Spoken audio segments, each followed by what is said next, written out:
Hello friends, एक बार फिर से स्वागत है आप सभी लोगों का D24 एजुकेशन में। इस वीडियो में जितने भी प्रश्न लिए गए हैं बिहार पुलिस और यूपी पुलिस के एग्ज़ाम में पूछा गया है और यूपी एसआई और बिहार एसआई के एग्ज़ाम में पूछे गए हैं। ठीक है, तो आइए इस वीडियो को शुरू करते हैं और उम्मीद करता हूँ कि ये प्रश्न आपके एग्ज़ाम में आए और आप इसको सही सही उत्तर कर सको ताकि आप सिलेक्शन ले सको। ठीक है, तो आइए इस वीडियो को शुरू करते हैं और पहला प्रश्न पढ़ते हैं।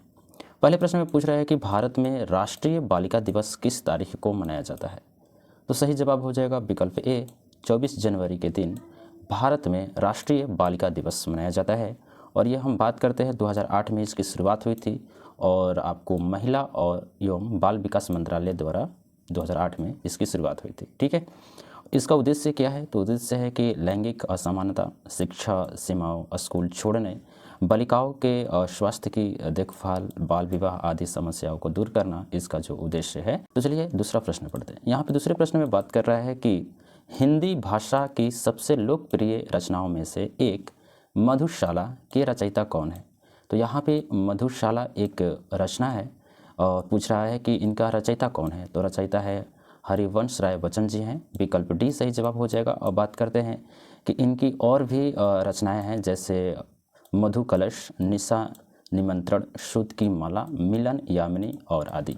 ये इंपॉर्टेंट है, इसको भी याद रखिएगा क्योंकि ये भी क्वेश्चन एग्जाम में पूछा जा सकता है। तो याद रखिएगा मधुशाला है वो रचयिता हैं हरिवंश राय बच्चन जी। आपका तीसरा प्रश्न है कि मोबाइल एप्लीकेशन एम पासपोर्ट सेवा अर्थात एम पासपोर्ट सेवा भारत के निम्नलिखित में से किस मंत्रालय द्वारा लॉन्च की गई है। तो जो मंत्रालय है आपका विकल्प सी, विदेश मंत्रालय द्वारा। अब इसके द्वारा होगा क्या कि जो आपका पासपोर्ट है ना वो 5 दिन के अंदर बनकर रेडी हो जाएगा। पासपोर्ट जो है 5 दिन के अंदर मिल जाएगा एम पासपोर्ट सेवा के तहत। ठीक है, और ये जो है मोबाइल एप्लीकेशन है, इसको याद रखिएगा, विदेश मंत्रालय इसको संचालित करती है। ठीक है, और संचालित किया है। आपके अगले प्रश्न में पूछ रहा है कि चंद्रयान 3 के रोवर का नाम है। तो रोवर का क्या नाम है भाई चंद्रयान 3 का? तो उनका नाम है आपका प्रज्ञान। जो रोवर है ना प्रज्ञान नाम है। अब बात करते हैं कि ये जो इसरो द्वारा 14 जुलाई 2023 को श्री हरिकोटा के सतीश धवन अंतरिक्ष केंद्र से लॉन्च किया गया था तथा 23 अगस्त को चंद्रमा के दक्षिणी ध्रुव पर सफल लैंडिंग किया गया था। ठीक है, चलिए अगला प्रश्न पूछ रहा है कि हाल ही में प्रधानमंत्री ने उत्तर प्रदेश में निम्नलिखित में किस स्थान पर स्वरवेद महामंदिर का उद्घाटन किया। तो प्रधानमंत्री जो नरेंद्र मोदी है उत्तर प्रदेश राज्य में स्वरवेद महामंदिर का उद्घाटन किया है। तो ये जो राइट आंसर हो जाएगा वाराणसी में। ठीक है, वाराणसी में उद्घाटन किया है। विकल्प डी यहाँ पे सही जवाब हो जाएगा। चलिए नेक्स्ट हम बात करते हैं अगले प्रश्न में कि निम्नलिखित में से कौन सा भारत का सर्वोच्च सैन्य पुरस्कार है। तो भारत का सर्वोच्च सैन्य जो पुरस्कार है ना वो है आपका परमवीर चक्र है। परमवीर चक्र, विकल्प डी यहाँ पे सही जवाब हो जाएगा। अब बात करते हैं कि परमवीर चक्र, ठीक है, इसके अलावा जो दूसरा आपका जो चक्र है ना वो है आपका महावीर चक्र, दूसरा सबसे बड़ा सैन्य पुरस्कार है। ठीक है, प्रथम कौन है? तो परमवीर चक्र, दूसरा है महावीर चक्र है। अब बात करते हैं कि यह परमवीर चक्र भारत का सर्वोच्च सैन्य पुरस्कार है। यह पुरस्कार युद्ध चाहे वह जमीन पर हो, समुद्र में हो या हवा में हो, सभी में जो आप वीरता विशिष्ट कार्यों को प्रदर्शित करते हैं तो उनके लिए परमवीर चक्र मिलता है। ठीक है, तो भारत का सर्वोच्च सैन्य पुरस्कार जो है परमवीर चक्र है, इसको याद रखिएगा। अगला प्रश्न में पूछ रहा है कि निम्नलिखित में से कौन सी भारत के पूर्वी तट पर स्थित खारे पानी की सबसे बड़ी लैंगून झील है। तो आपको पता है कि जो इधर का साइड है, इधर जो हमारा इंडिया इस प्रकार से है, ठीक है, ये आपका पूर्वी छोर है, इधर आपका पूर्वी छोर है। ठीक है, तो पूर्वी छोर में इधर आपको उड़ीसा पड़ जाता है, पश्चिम बंगाल पड़ जाता है। तो लैंगून झील जो है ना सबसे खारे पानी का वो आपका उड़ीसा में है। ठीक है, और उड़ीसा में कौन सा है? तो चिल्का झील है। यहाँ पर विकल्प ए सही जवाब हो जाएगा। अब बात करते हैं कि चिल्का झील उड़ीसा राज्य में स्थित भारत के पूर्वी तट पर खारे पानी की सबसे बड़ी लैंगून झील है। यह एशिया की भी सबसे बड़ी खारे पानी की लैंगून झील है। चिल्का झील को 1981 में रामरस कन्वेंशन के तहत नामित किया गया था। ठीक है, अगले प्रश्न की बात करते हैं। पूछ रहा है कि श्वेत प्रकाश कितने रंगों से मिलकर बना होता है। तो जो श्वेत प्रकाश है ना ये आपके 7 रंगों से मिलकर बना होता है। विकल्प सी सही जवाब हो जाएगा। श्वेत प्रकाश 7 रंगों से मिलकर बना होता है। ये रंग है बैगनी, नीला, हरा, पीला, नारंगी और लाल। ठीक है, इनमें से 3 प्रमुख रंग है, लाल, नीला, हरा, जिसको हम बोलते हैं लाल से हो जाएगा आर, नीला से हो जाएगा ब्लू और ग्रीन हो जाएगा, ठीक है, हरा। तो RGB, RGB कलर जो होता है वो आपका प्राथमिक कलर होता है। अब बात करते हैं अगले प्रश्न की। अगले प्रश्न में पूछ रहा है कि ग्रेट बैरियर रीफ निम्नलिखित में से किस देश के तट पर स्थित है। तो ग्रेट बैरियर जो रीफ है ना, ये आपका स्थित है ऑस्ट्रेलिया देश के तट पर स्थित है। विकल्प सी सही जवाब हो जाएगा।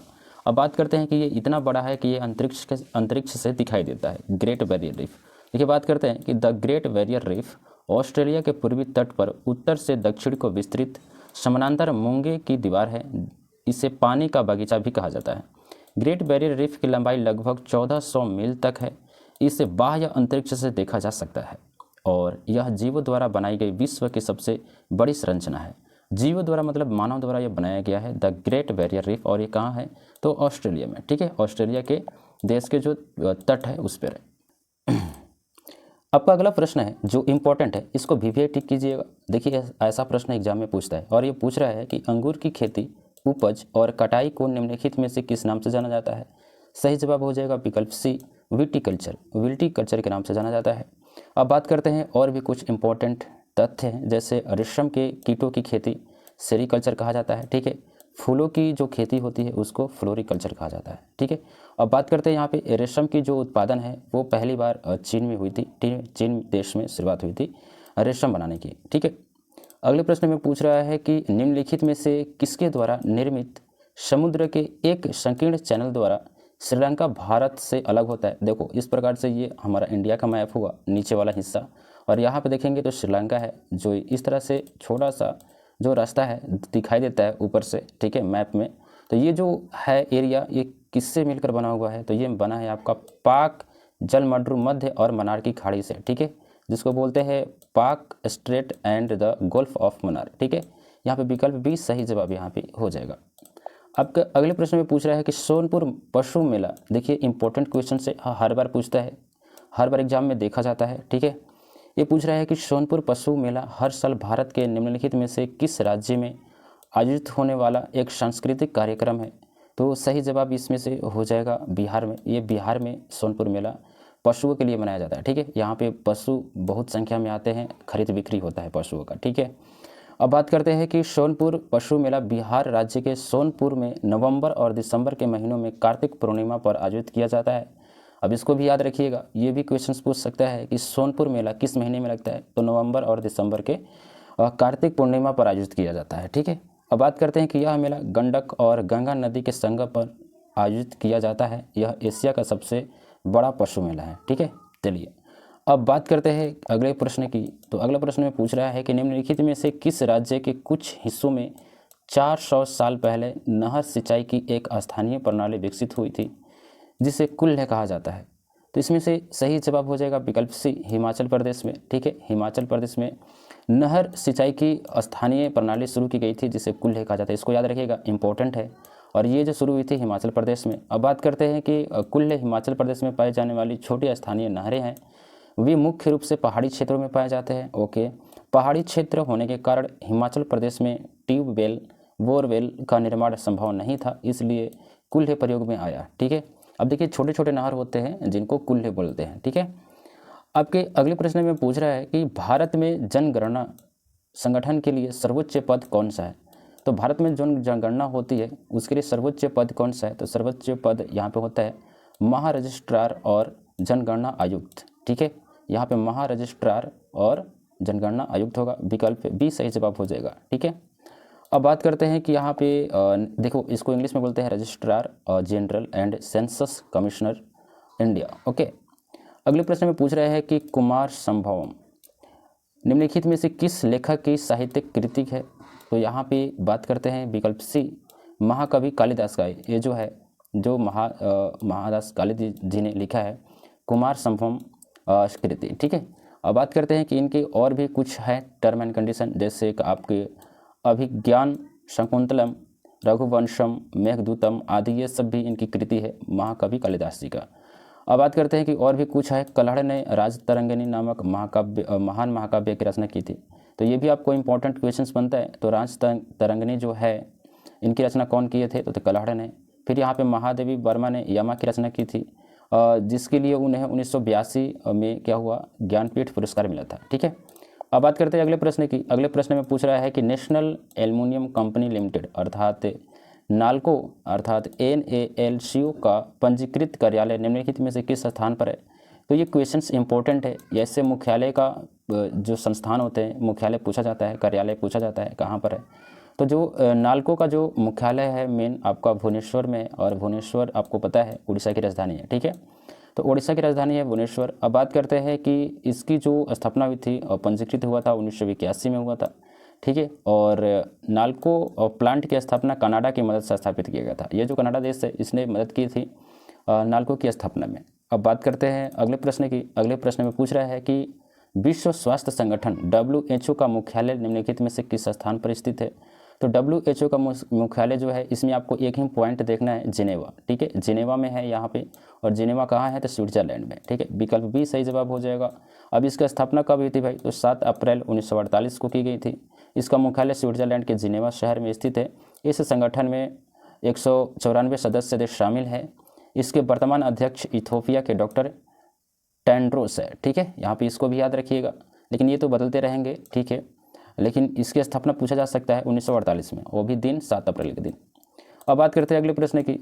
अब आपके अगले प्रश्न में पूछ रहा है जो VBI है, इंपॉर्टेंट है, इसको भी टिक कीजिएगा। ये पूछ रहा है कि निम्नलिखित में से कौन सा सोशल मीडिया प्लेटफॉर्म पेशेवर नेटवर्किंग। देखिए, ये पूछ रहा है ऐप के बारे में, एप्लीकेशंस के बारे में, कि मोबाइल में आप जो एप्लीकेशंस यूज करते हैं या आप गूगल क्रोम में जो आप वेबसाइट इस्तेमाल करते हैं, उनमें से कौन सा मोबाइल ऐप या नेटवर्क सबसे ज़्यादा नौकरी तलाशने के लिए इस्तेमाल किया जाता है। तो सही जवाब हो जाएगा लिंक्डइन। ठीक है, लिंक्डइन जो है ना, ये सबसे ज़्यादा इस्तेमाल किया जाता है नौकरी तलाशने के लिए। आप देखिए स्नैपचैट पे तो गली के जो रोमियो हैं और जो लैला है वो ज़्यादा यहाँ पे इस्तेमाल करते हैं। इंस्टाग्राम भी वही है, फेसबुक भी कुछ बात में वही है। तो लिंक्डइन में जो इस्तेमाल किया जाता है नौकरी तलाशने के लिए, विकल्प सी ए यहाँ पे सही जवाब हो जाएगा। अब बात करते हैं कि लिंक्डइन सोशल मीडिया प्लेटफॉर्म पेशेवर नेटवर्किंग और नौकरी तलाशने के लिए सबसे उपयुक्त है। लिंक्डइन की शुरुआत 2002 में सह संस्थापक रेड हॉफमैन के लिविंग रूप से हुई, और इससे आधिकारिक तौर पे 5 मई 2003 को लॉन्च किया गया था। अब इसे लॉन्च कब किया गया था, तो 5 मई 2003 में लॉन्च किया गया था। इसको भी याद रखिएगा, इंपॉर्टेंट है। चलिए अगला प्रश्न की बात करते हैं। पूछ रहा है कि यहाँ पे अगला प्रश्न देखते हैं, थोड़ा सा पीछे आते हैं अभी। पूछ रहा है कि मथुरा निम्नलिखित में से किसकी जन्मस्थली है जिससे ब्रजभूमि के नाम से भी जाना जाता है। तो मथुरा जो है ना, ये आपके जो कृष्ण जी है, ये कृष्ण जी संबंधित है मथुरा से। बात करते हैं यहाँ पे भगवान कृष्ण, विकल्प बी सही जवाब हो जाएगा। भगवान कृष्ण के नाम से ये प्रसिद्ध है मथुरा नगरी। ठीक है, अब बात करते हैं अगले प्रश्न की। अकबर का मकबरा निम्नलिखित में से किस स्थान पर स्थित है। तो अकबर का जो मकबरा है वो सिकंदराबाद में स्थित है। विकल्प डी यहाँ पे सही जवाब हो जाएगा। अब यहाँ पे ये देखेंगे कि अकबर का जो राजा अभिषेक है 14 वर्ष की उम्र में ही हो गई थी। और हम बात करेंगे अकबर की मृत्यु की, तो अकबर की मृत्यु हुई थी आपको 1605 में, और अकबर के पुत्र का नाम था आपका जहांगीर, और जहांगीर का पुत्र का नाम था शाहजहां, और शाहजहां के पुत्र का नाम था औरंगजेब। ठीक है, और औरंगजेब की बात करें तो औरंगजेब जिंदा पीर इसको कहा जाता है। और औरंगजेब की जो हम बात करें मृत्यु की, तो 1707 ईस्वी में औरंगजेब की मृत्यु हुई थी। और औरंगजेब ने 2 बार अपना राज्याभिषेक किया था। जो दूसरी राज्याभिषेक है वो आपको 1659 में ही कर लिया था। ठीक है, 1659 में दूसरा राज्याभिषेक किया था औरंगजेब ने। ठीक है, तो देखिए दोस्तों, यहाँ पे कुछ टर्म एंड कंडीशन है कि अकबर का मकबरा सिकंदरा नामक स्थान पर स्थित है। और बात करते हैं कि अकबर का मकबरा को जहांगीर ने 1605-1613 में निर्माण मुख्य रूप से गहरे लाल बलुआ पत्थर से किया था। ठीक है, तो दोस्तों ये रहे आपको टोटल 20 प्रश्न। उम्मीद करता हूँ कि ये सभी प्रश्न आपको पसंद आए होंगे। ये जो जितने भी प्रश्न थे इस वीडियो में बिहार पुलिस और यूपी पुलिस में पूछे गए थे। मैंने प्रीवियस ईयर क्वेश्चंस जो होते हैं बुक है वहाँ से क्वेश्चंस उठाए हैं। उम्मीद करता हूँ कि ये वीडियो आपको जरूर पसंद आए होंगे। वीडियो पसंद आया तो लाइक कीजिए। इस तरह के और वीडियो देखने के लिए चैनल को सब्सक्राइब कीजिए। मिलते हैं अगले वीडियो में। बहुत बहुत धन्यवाद।